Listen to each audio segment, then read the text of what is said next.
conversation with Stephen here. Yes, Stephen, yes. he is a native to Kansas City. Bear Man. Bear Man, but they call Bear Man. He is actually here in Oklahoma. He mentioned to me earlier how he came in with a limo. Yeah, with a limo. Tell me a little bit about it. 27 feet of winning, baby. That's what I'm talking about. 4 bones on 100 spokes, large and in charge, big cars and movie stars. Came in style. And sex appeal. In style. So, Stephen, tell me a little bit about yourself. Tell me, when did you become a Trump supporter, and what drew you to him, and what were you always a conservative, Republican? Tell me. Yeah, I walked away from the Republicans back in 2006. Once we gave them a trifecta from 04 to 06, they spent like drunken sailors, and they became, basically Democrats. So I walked away from them back then.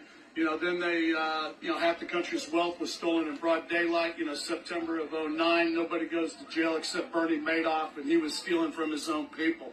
Then, of course, they ushered in Obama to normalize Marxism in the United States of America, teeing it up for Hillary to do us in. You think it'd be common sense you wouldn't vote for a guy named Obama for president of the United States, particularly since that wasn't even his real name, but. Well, thank you for sharing that. One more question for you too. Where do you stand with all the issues that are taking place in today? Or I should say more recently with the whole BLM movement, the whole police, anti-police, anti-government, almost basically. Where do you stand with all that? Well, the thing is that if you're going to burn down cities and defund the police, you're no friend of ours. These people are the same people that rigged an election, rigged an investigation, and rigged an impeachment process against the American people, and they lost all 3. They voted for a guy named Obama not once but twice, and he stole everything. That's why they were down on Epstein Island raping and eating those babies down there. Just look at the flight logs. They all knew who he was, what he did, where he did it. That's why they got on his plane to fly down there and do it with him.